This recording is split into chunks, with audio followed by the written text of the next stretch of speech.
அன்புள்ள நெஞ்சங்களுக்கு அஸ்ஸலாமு அலைக்கும் ஐபோன் வணக்கம். உங்களுக்கு தெரியும், இன்று 13ஆம் தேதி 12ஆம் மாதம் 2025ஆம் ஆண்டு சனிக்கிழமை.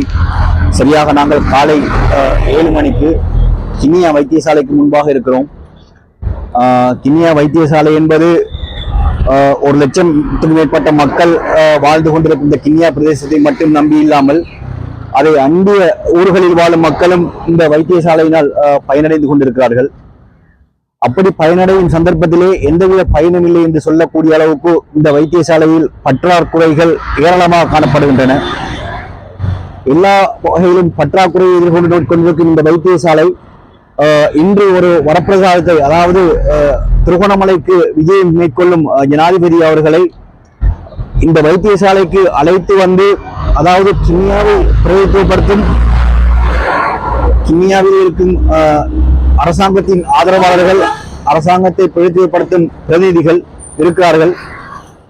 உண்மையிலேயே நீங்கள் ஊர்பட்டுள்ளவர்களாக எதிர்கால சந்தையினருக்கு நல்ல மருத்துவத்தை கொடுப்பதற்காக, இருக்கும் சந்தையினருக்கும் வயோதிபர்கள் அனைவருக்கும் நல்ல ஒரு மருத்துவத்தை பெற்றுக் கொடுப்பதற்காக இந்த வைத்தியசாலையை ஜனாதிபதி மூலமாக அவரை அழைத்து வந்து இங்கு உள்ள குறைகளை காண்பித்து இந்த வைத்தியசாலையை ஒரு நல்ல ஒரு தரத்துக்கு கொண்டு வருவதற்கான ஒரு முயற்சியை இன்று ஜனாதிபதி திருவண்ணாமலைக்கு மேற்கொள்ளும் விஜயத்தின் மூலமாக இந்த வைத்தியசாலைக்கு அழைத்து வந்து இந்த வைத்தியசாலைய குறைகளை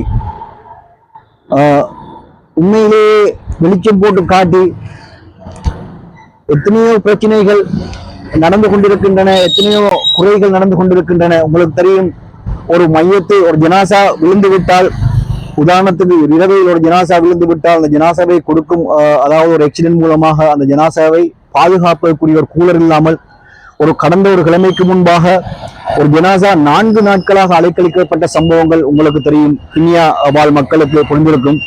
அதே போன்று 2 நாட்களுக்கு முன்பாக ஒரு சகோதரர் மறைந்திருந்தார் ஒரு விபத்திலே. அந்த சகோதரர் அலைக்கழிக்கப்பட்ட, அந்த ஜனாசா அலைக்கழிக்கப்பட்ட விஷயங்கள் தெரியும்.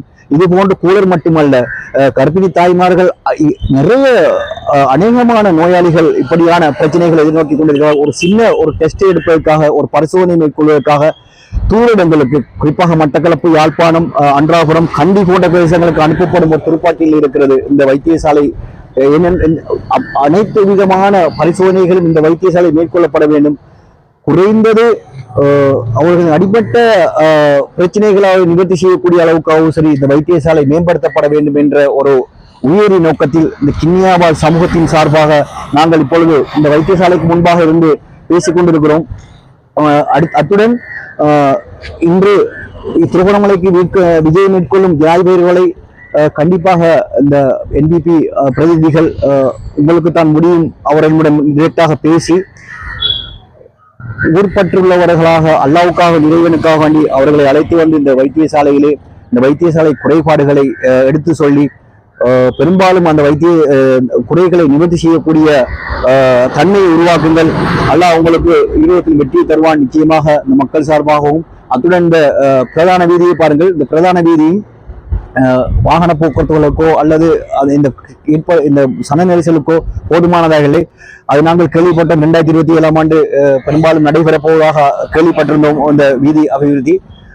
அப்படி நடந்தால் மிக சந்தோஷம். அதே போன்று இந்த வைத்தியசாலையையும் உடனடியாக இன்று திருவண்ணாமலைக்கு விஜயம் மேற்கொள்ளும் இந்த ஜனாதிபதி மூலமாக அவரை அழைத்து வந்து காண்பித்து அதற்குரிய பெருமதியான விடயங்களை அவரிடம் எடுத்து கூறி இதற்குரிய அழகான தீர்வை பெற்று தருமாறு மிக தாழ்மையாக கேட்டுக்கொள்கிறோம். நண்பர்களை, சகோதரர்களை இதை அதிகமாக ஷேர் செய்யுங்க. ஏனென்றால் எந்தவித அடிப்படை வசதிகளும் எந்தவித வசதிகளும் இல்லாமல் இயங்கிக் கொண்டிருக்கும் ஒரு வைத்தியசாலையாக இலங்கையிலுமே மிக கூடிய சனத்தொகையை கொண்டுள்ள ஒரு பிரதேசமாக இருந்தும் எந்தவித பயனுமற்ற ஒரு வைத்தியசாலையாக இந்த வைத்தியசாலை இருப்பதன் காரணமாக அநேகமாக அந்த ஊரை நேசிக்கும் அனைவரும் இதை ஷேர் செய்யுங்க. அதன் மூலமாக ஜனாதிபதியின் கவனத்துக்கு இதை கொண்டு செல்லுங்க. அதோடு இந்த என்பிபி ஆதரவாளர்கள், என்பிபி பிரதிநிதிகளும் ஜனாதிபதியின் கவனத்தை கொண்டு சென்று இந்த வைத்தியசாலையை மேம்படுத்துவதற்குரிய ஏற்பாடை செய்து தருமாறு மிக தாழ்மையாக கேட்டுக்கொள்கிறோம். அதிகம் ஷேர் செய்யுங்க. நன்றி, வணக்கம், வசலாம்.